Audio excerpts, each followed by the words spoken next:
guys, it's Jihan and welcome back to my channel! First of all, I'd like to thank every one of you for the 100 subscribers. And since most of you are asking more about pageant content, here you go! Today, I'm gonna discuss some tips on how to prepare for the hardest part of a pageant, I think, and that is the question and answer portion. So if you are pageant aspirant, or you're gonna join an impromptu competition, or you're a pageant enthusiast and you're curious on how we prepare for a pageant, then please keep on watching. First is the most basic one. Have at least a sample of common pageant questions that you can answer. One thing that I am doing is I have a box, and this contains the questions I've collected from my previous pageants and pageants I have watched, and some things I have searched on the internet.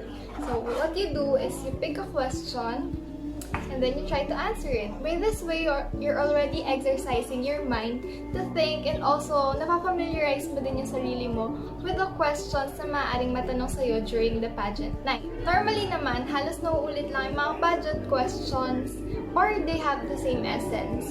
For example, is this question, what would you rather have, beauty or braids? Naiiba lang yung delivery like, if you were given a chance to choose to become beautiful but not too smart, or very smart and not too beautiful, what would you prefer to be and why?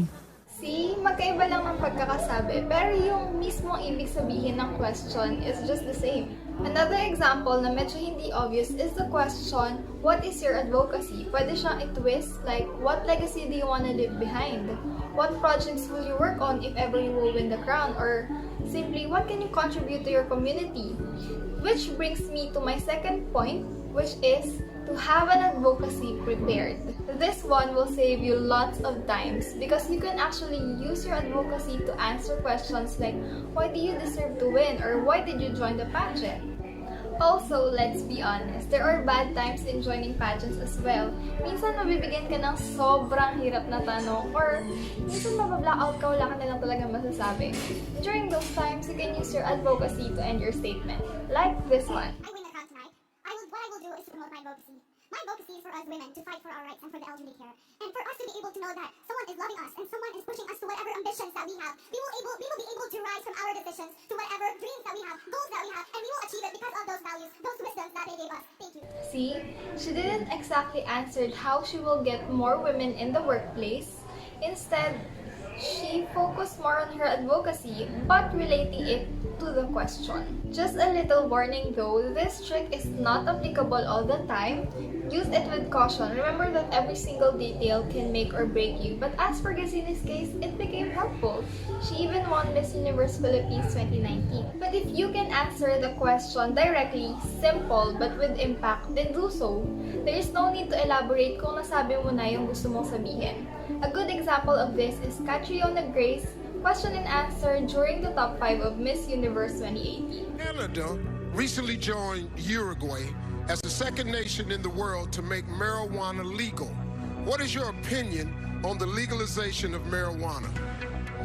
I'm for it being used in a medical use, but not so for recreational use. Because I think if people were to argue, what about alcohol and cigarettes? Well, everything is good, but in moderation. Thank you. Long answers does not essentially equate to good answers. In fact, when you're trying too hard to make your answers long, the tendency is that you're just gonna run around in circles and you're gonna get lost in your thoughts. Or worse, the audience or the judges can get bored, and you don't want that. Remember to KISS, which stands for keep it short and simple. Next tip is to know your core. It is important to know your values or who you really are. To do this, you can ask yourself questions like, what are the things that are most important for you? It can be your career, your faith, your education, or your family. Another thing that you can ask yourself is, what are the principles that you stand for? For example, is honesty, patience, dreaming big, gentleness, kindness, or self-discipline. Sometimes having a little throwback on how you decided on the important things in your life can be helpful. Because basically, how you decide on things is based on your principles as a person. Third thing that you can ask yourself is, what is your belief system? Do you believe in love, in kindness? Do you believe in destiny? Or do you believe in a higher being like God?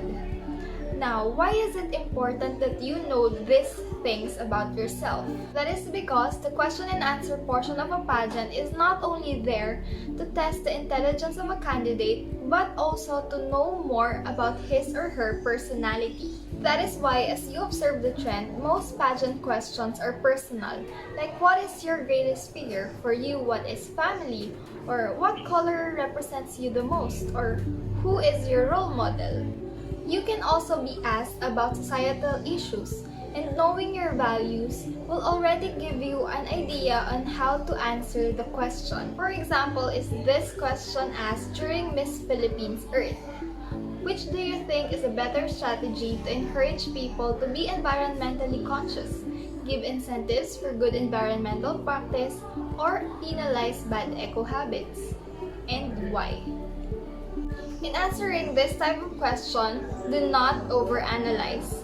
Mostly in Q&As, we are only given 30 seconds or a minute to answer, so you don't have the luxury of time to scrutinize every detail in every argument.